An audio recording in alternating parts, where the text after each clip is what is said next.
Markle's father, Thomas Markle, who's issued an emotional plea to his daughter, saying he doesn't want to die estranged. Yes, the 81-year-old made the appeal from his hospital bed after having his left leg amputated below the knee. While talking to the Mail on Sunday, he said he was confused by reports that Meghan had reached out to him following his health scare. But Meghan Markle says she did email her father after the surgery. Let's talk to royal correspondent Richard Palmer, who joins us now. Richard, morning to you. Morning. What a mess, frankly. I mean, you don't know who to believe in all of this. No, you're right. I mean, he is saying that his mobile number hasn't changed. It's not clear from friends, people close to her, whether she's tried to ring him. It doesn't sound like it, but it does appear that she emailed him on Friday, and he's saying, well, he doesn't really use email. She's saying, well, that's the email address he gave me. Terrible mess, and also I think it's part of a wider row between, not just between Meghan and her father, but also Meghan and the Daily Mail group and the Mail on Sunday, who are really acting as intermediaries in this. They've got a reporter, Caroline Graham, one of their star reporters, out there in the Philippines. She describes Thomas Markle as a father figure to her. As I understand it, Meghan is asking the Mail, can you please tell me which hospital my father's in, because I don't know. And there do seem to be quite a lot of hospitals in Cebu, in that part of the Philippines. I think the Mail hasn't told her where her father is. As you say, I mean, it's a story of claim and counterclaim, but at the same time, one of bad blood between Meghan and the Mail. They're going to court in January in a big case over her allegations that the newspaper group used unlawful means to obtain information about her. There's also another aspect to this story, which is that his son says that he's finding it difficult to pay for it because the insurance doesn't cover this surgery.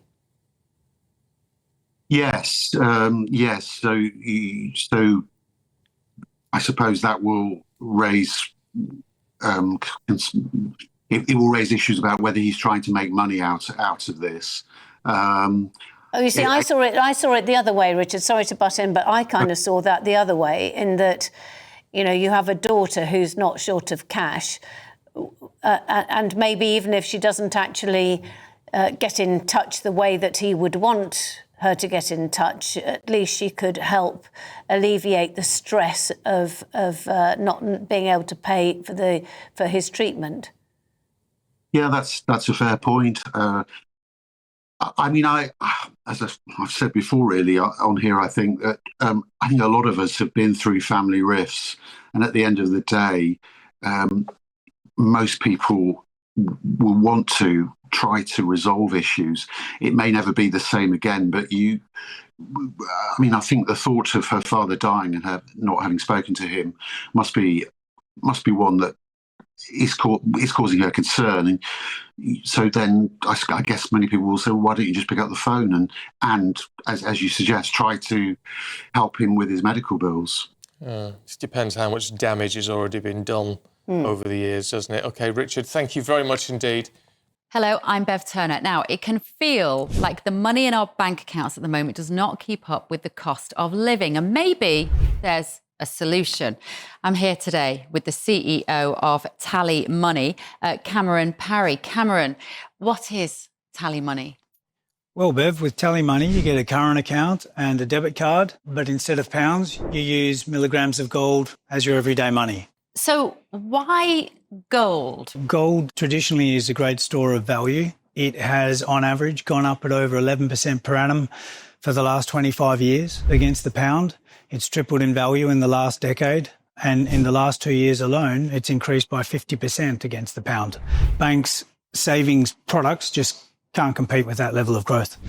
But this isn't just about gold. This is about a currency that you guys have created at TallyMoney? Explain it to me as though I'm an idiot. So, look, people need to be able to hold their earnings and build their savings in a money that retains its value and remains in their legal control and remains theirs to access, away from government control. Great. You had me at not exposed to government control. You should feel safe and happy with your money. You should have peace of mind the more money you see in your bank balance, and that's the type of thing we're trying to deliver, and give people choice in the type of money they get to use every day.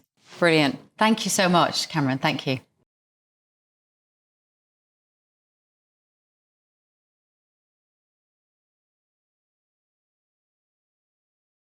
This is Meghan Markle's father sending a plea that he wants to speak to his daughter. He's obviously in hospital, very unwell. We're told he's had to have part of his leg amputated. And I mean, you see this and you just think it's so sad to see this playing out across the front pages. This is, for me, this is the definition of none of our business. This is a private family matter. I mean, he's the one that's gone to the press. And I've got to say, if I were in Meghan's shoes and my dad had gone to the press rather than speak to me, I'd be furious and probably not speak to him. And I think there are a lot of people that don't like Meghan. I think that this is almost pointed at trying to say, oh, her father's in hospital and she's not even visiting him. And it's like, we don't know what's gone on. We don't know what's gone on between these two people. It's none of our business. A lot of people don't speak to their families. That doesn't make them bad people. It's a private matter. Emma. Yeah, look, we know that Thomas Markle is not publicity averse, but I think that it's this felt so intrusive to me, and I think it's very telling that even the Mail on Sunday have to put under that photo on the front page, Thomas Markle asked us to publish this photo. They put that on the front page because he's lying in his hospital bed. He looks not well at all. He's got a sort of stump, which is actually his arm. But anyway, we know he's just had part of his lower leg amputated. This is appalling timing for Meghan. She's literally just launched her new Netflix show, With Love, Meghan, a festive special, which focuses on being with family, love, surrounding yourself with family. This is very bad timing for her. They've had this terrible fallout. And as you say, Lewis, family feuds, family estrangements are very private and very painful. Yeah. Most families have experienced something along these lines. Nobody knows the truth. I'm not a fan of Harry and Meghan, but I do think this crosses a line. Even if the Mail on Sunday, I think this one crosses a line. Although I think we're all in the same boat in the sense that I'm not a fan of Harry and Meghan, and yet I've seen various other people online and things have launched these huge attacks into Meghan, saying how awful she is. She won't see her poor father. Blah. We don't know. We just don't know. We don't know what's gone on. We know that there was an issue before the wedding in 2018. He went to the papers. She wasn't happy about that. And he has seemed to want to milk it. But so have they, fleeing the UK for their privacy, and then both of them doing Netflix specials. Yeah. Both of them estranged from their families. The one thing for sure, and then I'll shut up, Lewis, the one thing for sure is the way to end a family feud is not to go to the papers. Yeah. Same thing when Harry came over for his tete-a-tete, his heart-to-heart with his father, King Charles. That is not the way to do it. It needs to be in private. In person.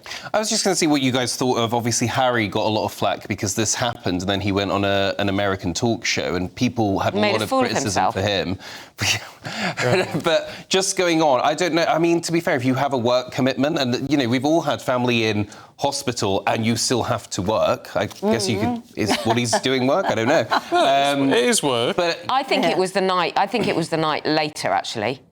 Right. Oh, okay. And also, I don't. The same as you. The day my father died, I went and did you still work. I mean, it doesn't mean you don't care.